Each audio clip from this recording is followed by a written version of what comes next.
Chad Brown coming from the outside again. It's that spin move. Scott Gregg tries to mimic it, but he just can't rotate it as quick as Chad Brown did. Beats him to the inside for the sack. And the hurry up with 1:15 on the clock. And here's Garcia. He is clobbered and trying to make the catch, and he does. Brandon Lloyd made a super one-handed catch and gets up gimpy and kept both feet in bounds. The one last week was great. This is phenomenal. You have got to be kidding me. This is one for the books. Look at him squeeze that ball right there and get his feet down. That is nonsense on the sideline. And of course, he had to maintain control after he was down.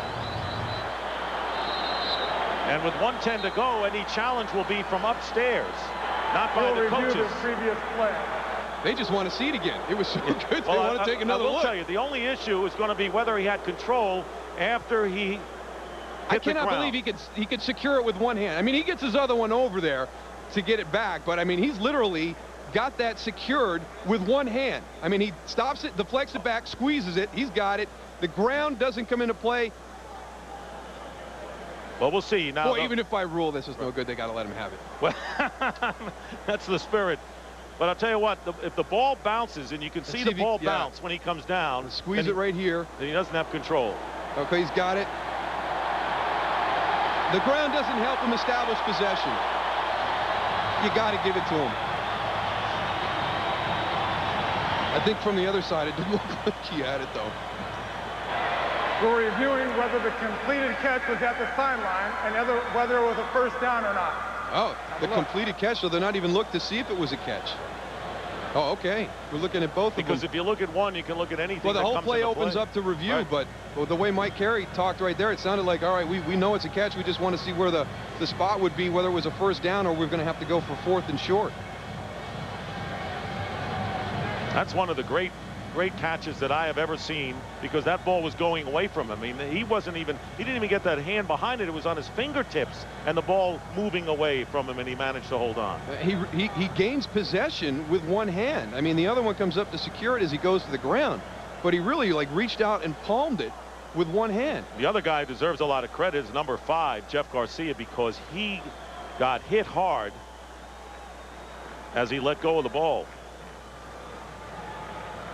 Minute and 10 remaining in the 4th quarter. Seahawks, who if they hold on to the lead, Mike Holmgren's team now has to hope that either Green Bay or Minnesota lose tomorrow. And by a big tie-breaking situation, if they don't lose tomorrow, has to hope that Dallas does, and then they go into the strength of victory tiebreaker, which involves many games. Well said. But he's got to hold on to win, and so the drama continues here in the gloam of Candlestick Park. And here's Mike Carey to give us the result. After review, the receiver got control with one hand, hit both feet out of bounds. In the process of going to the ground, maintained control when it hit the ground. We have a completed catch. However, it was short of the line of game. 4th down. All right, so they got the catch, but now it's 4th down. So the game can ride on this next play. I could see this 100 times. This is amazing. As you pointed out, he's starting to work back to the middle of the field. He reaches back, stops the ball. Now he gets possession right there with one hand. Here comes the second one in. Now he secures it all the way through the catch. Now we're going to have a situation similar to New Orleans last week on that crazy play. We've talked about this fantastic catch, but it means nothing if they don't convert this 4th down. 4th down on the 49 of Seattle. No Beasley in the backfield on 4th and short. And the pass is incomplete. And they try to get it to Ty Streets, and Garcia bounced it to him, and that'll do it as the Seahawks will take over on downs, and now they can let out their collective breaths. You got to be kidding me. You've got a Pro Bowl fullback who everybody you talk to, every linebacker around the league says the one guy that they really don't want to play on Sunday afternoons is Fred Beasley. You've got Kevin Barlow, a big physical running back, and you decide to throw the ball on 4th and less than a yard.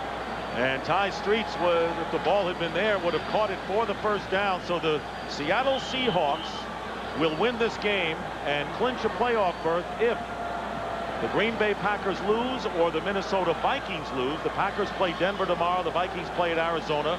And if both of those teams win, Dallas would have to lose, and then they go into the strength of victory tiebreaker. But the main assignment was to win this game and win on the road. And a gutty win for the Seattle Seahawks, Moose, because this is a team that fell behind 14-0 and then 17-14 on the road. And, you know, I think they started to get it together when they almost won that St. Louis Rams game.